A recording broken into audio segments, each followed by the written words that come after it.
한국 인터넷에는 다양한 공포 이야기가 떠돌고 있습니다. 그중 하나를 길게 풀어보겠습니다. 시작은 한 평범한 여름밤이었습니다. 공무원 준비생인 민수는 서울의 한 조용한 동네에서 자취하고 있었습니다. 그는 시험 준비로 인해 대부분의 시간을 집에서 보내고 있었고, 그날도 늦은 시간까지 책에 파묻혀 있었습니다. 새벽 2시가 되어가자 다소 지친 민수는 잠시 창문을 열고 신선한 공기를 쐬고자 했습니다. 창문을 열자 시원한 바람이 방 안으로 스며들었고, 그는 잠시 눈을 감고 바람을 즐겼습니다. 그러나 잠시 뒤 어딘가 익숙한 냄새가 코를 찔렀습니다. 그 냄새는 썩은 생선 냄새와 비슷한 코를 찌르는 끔찍한 악취였습니다. 순간적으로 놀란 민수는 주변을 둘러보았지만 밤에 고요한 거리엔 아무것도 보이지 않았습니다. 그저 멀리서 개 짖는 소리만 들릴 뿐이었습니다. 민수는 창문을 닫고 다시 책상으로 돌아왔지만 갑작스럽게 열기가 느껴지며 등 뒤로 식은땀이 흘렀습니다. 곧바로 방의 불빛이 미세하게 깜빡이기 시작했습니다. 그는 전등 문제라고 짐작하며 자세를 고쳐 앉으려고 했지만 그 순간 등을 툭 치는 느낌이 들었습니다. 마치 누군가 그를 부드럽게 두드린 것 같았습니다. 공포에 질린 민수는 돌아보았지만 방 안에는 아무도 없었습니다. 공포심을 억누르며 그는 곧장 침대로 향했습니다. 담요를 뒤집어 쓰고 두려움을 잊기 위해 억지로 눈을 감았지만 그때 들려오는 속삭임 소리가 그의 눈을 번쩍 뜨게 했습니다. 도와줘. 라는 희미한 소리였습니다. 마치 저 멀리서 울리는 듯한, 그렇지만 확실히 방 안에서 울려 퍼지는 소리였습니다. 그는 핸드폰을 꺼내 조명을 켜고 방을 비추기 시작했습니다. 불안감을 불식시키려는 듯 민수는 카메라 앱을 열어 방 안을 찍어보기로 했습니다. 그러나 사진을 찍고 나서 화면을 확인한 순간 심장이 멎는 듯 했습니다. 방 한 구석, 어둠에 묻혀 보이지 않던 곳에 희미한 형체가 있었습니다. 그 모습은 마치 길고 헝클어진 머리를 가진 여자의 실루엣 같았습니다. 민수는 핸드폰을 떨어뜨리고 말았습니다. 격한 공포심에 휩싸인 그는 아침이 밝기만을 기다리며 떨리는 손으로 친구에게 전화를 걸었습니다. 친구는 다급한 그의 목소리 끝에서 무언가 심상치 않음을 느꼈고 곧장 민수를 찾아갔습니다. 날이 밝아 친구가 집에 도착했을 때 민수는 창백한 얼굴로 문을 열었습니다. 친구는 민수의 얘기를 듣고 그 방 구석을 살펴보기로 했습니다. 그러나 아침 햇살 아래에서는 아무것도 이상한 것이 없었습니다. 친구는 민수에게 피곤이 누적된 탓이라고 위로하며 잠시 외출을 권했습니다. 하지만 민수는 집을 떠날 수 없었습니다. 그곳에는 뭔가 그를 붙잡고 있다는 느낌이 강하게 들었습니다. 며칠 후 민수는 지역의 오래된 신문 기사에서 이 동네에서 한 젊은 여성이 실종되었다는 소식을 발견했습니다. 그 여성의 집은 바로 지금의 자취방이었습니다. 그녀는 흔적도 없이 사라졌고 그 사건은 여전히 미제로 남아있었습니다. 그 후로도 민수는 종종 혼자 있을 때마다 그낮고 희미한 속삭임을 들었습니다. 그는 결국 그 방을 떠나기로 결정했습니다. 새로운 곳으로 이사한 후에도 그는 한동안 어딘가 그 여성의 시선이 따라다니고 있다는 느낌을 떨칠 수 없었습니다. 그 방에서는 도대체 무슨 일이 있었던 것일까요? 민수는 지금도 가끔 그 방 안에서 겪었던 일들을 떠올립니다. 그날의 경험이 과연 과로에서 비롯된 환상이었을지, 아니면 정말로 이 세상에 남지 못한 어떤 존재의 외침이었을지 알 수 없지만 그는 절대 그 방으로 돌아가고 싶지 않다고 말하곤 했습니다.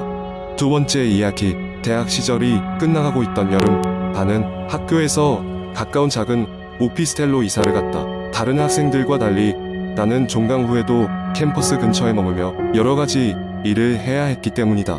처음엔 조용하고 차분한 분위기가 마음에 들었다. 하지만 얼마 지나지 않아 이 오피스텔에서 기이한 일들이 일어나기 시작했다. 처음 이상한 일을 눈치챈 것은 어느 무더운 밤이었다. 에어컨을 틀고 누워있던 나는 3층 창문 밖에서 아이의 웃음소리가 들리는 것을 느꼈다. 처음에는 아무렇지 않게 여겼다. 깊은 밤임에도 불구하고 근처 공원에서 놀고 있는 아이들이나 지나가던 행인들의 소리일 거라고 생각했다. 하지만 그 소리는 너무 가까이서 들렸다. 마치 창문 바로 밖에서 누군가가 웃는 듯한 느낌이었다. 다음 날 아침, 나는 관리인 할아버지에게 이를 이야기했다. 그는 잠시 생각에 잠겼다. 그러더니 그 방은 원래 곳이야. 예전에 여기에 살던 여학생이 이상한 일이 많다고 느꼈거든. 이라며 고개를 저었다. 그의 말은 그다지 많은 정보를 주지 않았지만 어쨌든 불편한 느낌을 지울 수는 없었다. 그날 밤 다시금 아이의 웃음소리가 들렸다. 이번에는 더 명확하고 오래 진행되었으며 귀에는 속삭이는 소리까지 섞여 있었다. 충격을 받은 나는 창문을 열고 바깥을 살펴보았지만 아무것도 보이지 않았다. 오직 새카만 어둠만이 펼쳐져 있을 뿐이었다. 며칠이 지나자 이번에는 웃음소리와 속삭임 외에 문을 두드리는 소리까지 들려오기 시작했다. 두근두근 울리는 소리는 화장실에서 들려왔다. 나는 겁을 잔뜩 먹고 화장실로 다가가 문을 열어보았다. 불길하게도 안에는 아무것도 없었다. 단지 물방울 소리가 싱크대에서 불규칙적으로 떨어지고 있을 뿐이었다. 공포가 절정에 이르렀던 그 밤, 나는 잠결에 어떤 그림자를 보았다. 그날따라 더 늦게까지 공부를 하다 깜빡 잠이 들었는데 어느 순간 혼미한 정신으로 깨어보니 눈앞에 무언가가 보였다. 그것은 키가 작은 난쟁이 같았지만 아이의 모습이 확실했다. 무언가 속상한 듯한 표정을 지으며 나를 바라보고 있었다. 순식간에 온몸이 얼어붙은 것처럼 움직일 수 없었다. 그 시점으로부터 나는 그 오피스텔에서 벗어나기 위해 방법을 찾기 시작했다. 친구들에게 도움을 요청하고 반지하방으로라도 옮기려 했지만 마음처럼 쉽지 않았다. 그러던 중 관리인 할아버지가 알고 지냈던 무속인을 소개해 주었다. 며칠 후 그 무속인은 오피스텔을 찾아주었고 그제야 사건의 진상이 밝혀졌다. 이곳에는 어린아이의 영이 머물고 있습니다. 과거 이곳이 지어지기 전 그 아이는 이 자리에서 목숨을 잃었죠. 그의 영혼이 홀로 남아 무슨 이유에선지 웃기도 하고 울기도 하는 겁니다. 살아있을 때 사랑을 받지 못해 여전히 누군가의 관심과 애정을 찾고 있는 것 같습니다. 무속인은 무려 하루라는 시간을 들여 그 오피스텔을 정화하는 의식을 행했다. 그 후로 나는 더 이상 웃음소리나 속삭임, 두드리는 소리를 듣지 않았다. 얼마 지나지 않아 나는 그곳을 떠날 수 있었다. 그러나 가끔씩 깊은 밤이 되면 그 아이의 슬픈 눈빛이 떠오르건다. 언제쯤 그 아이가 평화를 찾을 수 있을지, 그리고 이 이야기를 믿을 수 없는 저 너머의 사람들에게 어떻게 설명할 수 있을지 고민하곤 한다. 그 후 이곳은 여전히 사람들이 드나들고 있지만 나는 그 누구에게도 이 일이 벌어진 이유를 정확히 말할 수 없었다. 그 후로 아이가 영원히 사라졌을까, 아니면 여전히 누군가의 기억 속에서 자신을 그리워하게 만들고 있는지 알 수 없었다. 이 이야기는 그저 나의 오래된 썰로 기억될 따름이다. 세 번째 이야기. 나는 서울의 한 오래된 아파트에 살고 있는 20대 중반의 평범한 대학생이다. 이 아파트는 꽤나 낡았고 나 말고도 많은 학생들이 저렴한 가격 때문에 이곳을 선택한다. 사실 이곳에서 특별히 무서운 경험을 한 적은 없었지만 최근 들어 내 주변에서 이상한 일들이 자주 일어나기 시작했다. 먼저 내 방의 전등이 자주 깜빡거리기 시작했다. 처음에는 그냥 오래된 전등이라 그렇겠거니 하고 넘겼다. 하지만 그 빈도는 점점 심해졌고 전등이 깜빡일 때마다 왠지 모를 불안감이 엄습했다. 어느 날은 아예 전등이 꺼져서 새 전구로 갈아 끼웠는데도 상황은 나아지지 않았다. 또한 밤마다 창문 밖에서 이상한 소리가 들리기 시작했다. 마치 누군가 창문을 손톱으로 긁는 듯한 소리다. 불안한 마음에 창문을 열어보면 아무것도 보이지 않았지만 그들은 계속되었다. 결국 심리적으로 너무 지친 나는 창틀에 족자를 붙이고 커튼을 꽉 닫았다.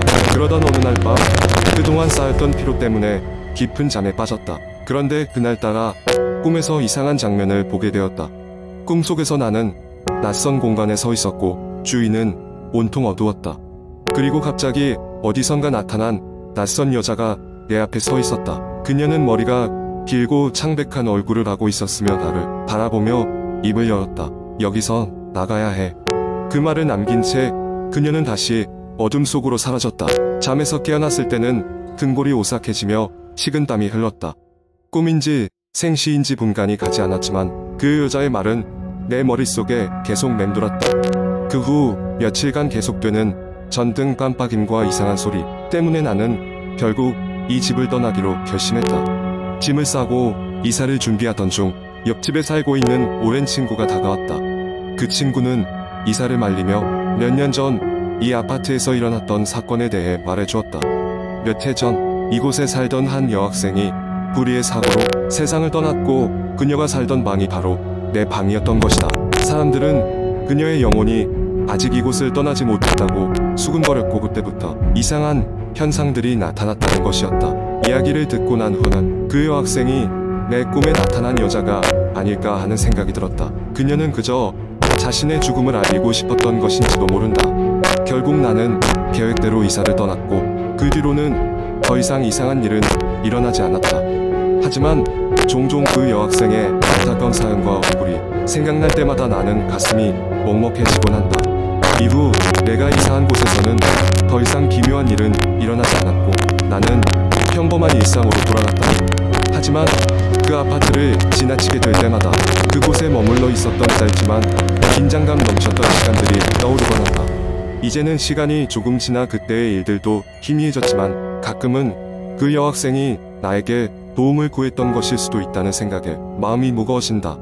몇 달 뒤 우연히 옛 아파트에 대한 기사가 눈에 띄었고 그곳이 재건축이 된다는 소식을 접하게 되었다. 이로 인해 과거 그곳에서의 기억들이 다시 떠올랐다. 어쩌면 이제야 그녀가 완전히 편히 쉴 수 있을지도 모르겠다. 이 글을 읽고 있는 여러분도 혹시 잠을 이루지 못하는 밤 누군가 여러분의 주변에 있을지도 모른다는 사실을 떠올린다면 순간이나마 소름이 끼칠지도 모른다. 하지만 지금 이 순간 당신의 뒤를 돌아다보고 싶어도 마음에 준비를 하길 바란다. 혹시 눈앞에 누군가가 서 있을지도 모르니까.